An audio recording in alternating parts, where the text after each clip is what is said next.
नेहरू खानदान ने, कभी गांधी खानदान ने सनातन की बात नहीं की। सनातन धर्म के पास जो एक अद्भुत शक्ति, एक दिव्य शक्ति है, वो प्राण प्रतिष्ठा। पूरी दुनिया में किसी देश के पास प्राण प्रतिष्ठा जैसी ताकत नहीं है।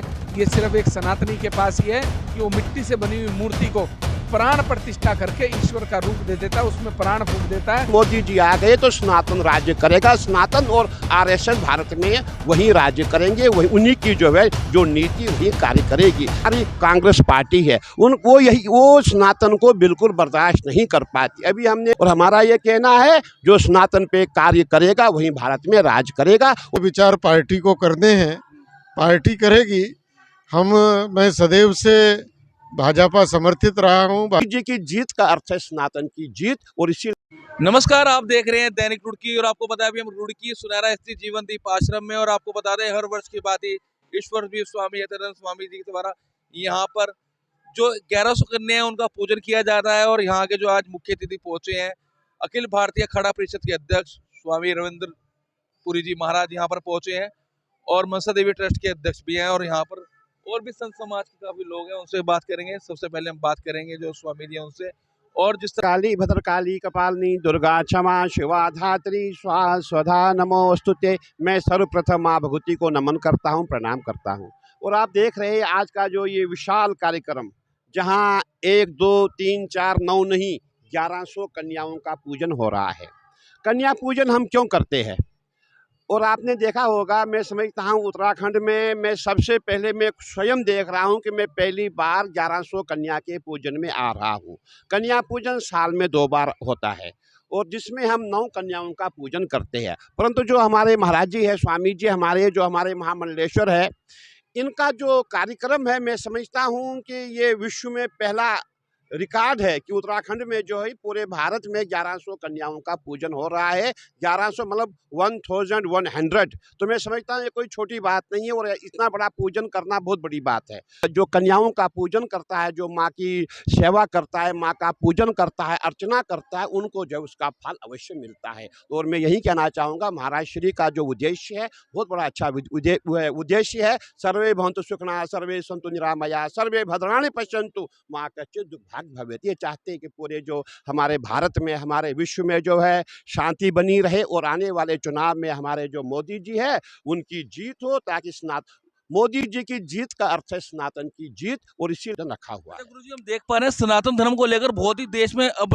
टिप्पणियां वगैरह की जा रही है, उसको लेकर भी काफी विरोध जताया जाता है। आपका क्या कहना है इस बारे में? देखिए, हमारी कांग्रेस पार्टी है, वो सनातन को बिल्कुल बर्दाश्त नहीं कर पाती। अभी हमने खड़गे जी का स्टेटमेंट सुना, उन्होंने कहा है कि भाई अगर मोदी जी आ गए तो सनातन राज्य करेगा। सनातन और आरएसएस भारत में वही राज्य करेंगे, वही उन्हीं की जो है जो नीति वही कार्य करेगी। भाई मैं ये पूछना चाहता हूँ, ये भारत है, यहाँ सब सनातनी है। जितने हम सनातनी है, अगर हम सनातन की बात नहीं करेंगे फिर कौन करेगा? ये तो भारत है, पाकिस्तान तो नहीं है। इसीलिए जो है इस समय हम सबको एक हो करके जो है मोदी जी का साथ देना है, और ताकि हमारे भारत में सनातन का राज्य होगा। सर आपका यह कि कांग्रेस सनातन को नुकसान पहुंचा रही है, हिंदू सनातन को? अभी से नहीं, ये तो जब से नेहरू जी बने तभी से चला आ रहा है, आज से नहीं है। कभी भी जो है नेहरू खानदान ने, कभी गांधी खानदान ने सनातन की बात नहीं की। हमें याद है जो हमारे सनातन, हमारे जो साधु, हमें याद है जो हमारे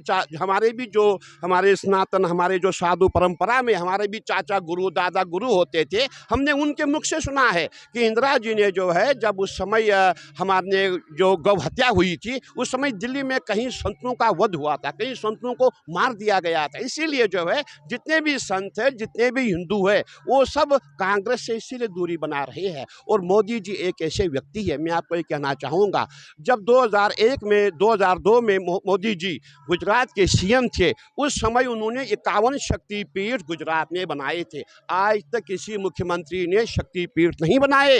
पूरे भारत में 51 शक्तिपीठ आपको जो है गुजरात में मिलेंगे। इसीलिए मोदी जी पे देश विश्वास करता है, हिंदू विश्वास करता है, सभी संतों की आस्था जो है मोदी जी के साथ है। और आप ये जो हल्ला गुल्ला पूरे भारत भारत में सनातन का देख रही है मोदी जी के नाम पे हो रहा है, क्योंकि मोदी जी ने ऐसा कार्य किया है जिसकी हम प्रशंसा ही नहीं कर सकते। देखिए, हम संत हैं, हम सनातनी है, हम उसी को मानेंगे जो सनातन की बात करेगा, और हमारा ये कहना है जो सनातन पे कार्य करेगा वही भारत में राज करेगा। और हमने अभी ये जो पूरी जो हमारी व्यवस्थाएं है, इसमें पूरा मध्य प्रदेश में हमारे संत महात्माओं की टोलियां, जूना अखाड़ा, निरंजनी अखाड़ा, सभी संत वहाँ घूम रहे हैं भाई कि दोबारा जो है मोदी सरकार बने। में शोर है कि स्वामी रविंद्रपुरी महाराज जी भी आने वाले लोकसभा चुनाव की तैयारियों में, कहीं आप भी लोकसभा के चुनाव की टिकट मांग कर रहे हैं? नहीं, देखिए, मैं आपको कहना चाहता हूँ, हमारे गुरु तुल्य महाराज बैठे हुए हैं, हमारे महामंडलेश्वर है, हमारे अखाड़े के महामंडलेश्वर है। मैं तो इन्हीं के लिए कहना चाहता हूँ कि महाराज श्री को टिकट मिले।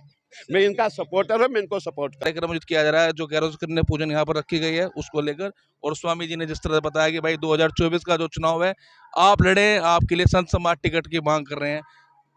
कन्याओं का पूजन इसलिए है कि जो संस्कृति है वो माताओं से ही निर्मित होती है, क्योंकि संतति को संस्कार देना ये माताओं के द्वारा ही संभव है। तो आज की जो ये कन्याएं हैं यही कल को जाकर बहू बनेंगी, बेटियां बनेंगी, माँ बनेंगी, और यही भारत के भविष्य को निर्धारित करेंगी। 24 के लिए अगर आपकी तैयारियां है क्या, कुछ डिमांड है, मांग है सरकार से? गुरुजी ने बता दिया भाई आपके लिए तो खुले तौर पे संत समाज खड़ा है पूरा। देखो, ये तो लोकसभा है और ये सारे विचार पार्टी को करने हैं, पार्टी करेगी। मैं सदैव से भाजपा समर्थित रहा हूँ, भाजपा का रहा हूँ। इसके लिए पार्टी जैसा भी जिसके लिए भी कहेगी, हम तो पार्टी के निर्णय के साथ। जो खानपुर विधायक है उसमें उन्होंने आशीर्वाद दिया संत समाज का, और जो 1100 कन्याओं का यहाँ पर पूजन हुआ है उसमें यहाँ पर कन्याओं का उन्होंने भोग भी लगवाया, प्रसाद भी करा संत समाज के लोगों के साथ। पहली बात तो मैं इस आश्रम में विधायक के तौर पर नहीं, मैं सेवक के तौर पर आया हूँ, क्योंकि मैं आश्रम का सेवक हूँ। और मुझे लगता है कि इस तरीके के कार्यक्रम क्षेत्र के सभी आश्रम और अन्य जगहों पर अगर आयोजित हों तो बच्चियों की पूजा करना जो है वो देवियों को मानने समरूप होता है। इस तरीके के कार्यक्रम लगातार सनातन धर्म की परंपरा को आगे बढ़ाते हुए करते रहना चाहिए। विधायक जी क्या कहना चाहेंगे, जिस तरह कुछ लोग जो है सनातन धर्म पे चोट पहुंचाने का काम करते हैं, उन लोगों के लिए आप क्या कहना? देखिए, बात सुनिए, सनातन धर्म को सदियों से खत्म करने का प्रयास लगातार लोग करते आए हैं। हमारे देश पर आताताई आते थे, आक्रमण करते थे, सनातन को खत्म करने का प्रयास करते थे। हमारी पांडुलिपियां जला दी गई, हमारी नालंदा यूनिवर्सिटी जला दी गई, हमारे इतिहास को खत्म करने का प्रयास किया।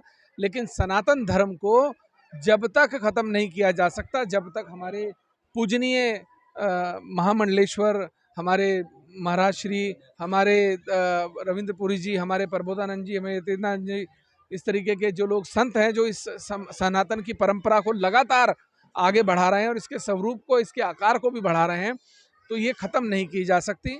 और दुनिया के लगभग 170 देशों में मैं घूमा हूँ, बहुत से देश ऐसे हैं जहाँ मैं 10-10 बार भी गया हूँ। सनातन धर्म के पास जो एक अद्भुत शक्ति, एक दिव्य शक्ति है, वो प्राण प्रतिष्ठा। पूरी दुनिया में किसी और देश के पास प्राण प्रतिष्ठा जैसी ताकत नहीं है। ये सिर्फ एक सनातनी के पास ही है कि वो मिट्टी से बनी हुई मूर्ति को प्राण प्रतिष्ठा करके ईश्वर का रूप दे देता है, उसमें प्राण फूंक देता है। तो जो सनातन धर्म के लोग सदियों से अपनी परंपराओं को आगे बढ़ा रहे हैं, और हमारा सबसे बड़ी बात, हमारा संत समाज, हमारे सनातन धर्म के जो रक्षक हैं, ध्वजवाहक हैं, वो जब तक हमारी लौ को, इस दिव्य अलौकिक लौ को जलाए हुए हैं, तब तक सनातन धर्म को कोई खतरा नहीं। तो मुझे लगता है कि हम अपना कर्म करें, अपने सनातन धर्म को जिंदा रखें, अपने बच्चों में सनातन का जो पौधा है उस पौधे को निरूपित करें, ताकि सनातन की परंपरा आगे चलती रहे और सनातन जिंदा रहे। तो ये थे हमारे साथ संत समाज के लोग और साथ ही राजनीति के लोग जो यहाँ पे विधायक जी पहुंचे हैं, सेवक के रूप में साफ तौर पे कह रहे हैं सनातन धर्म को बचा के रखना है, ना कि किसी प्रकार की राजनीति करनी है।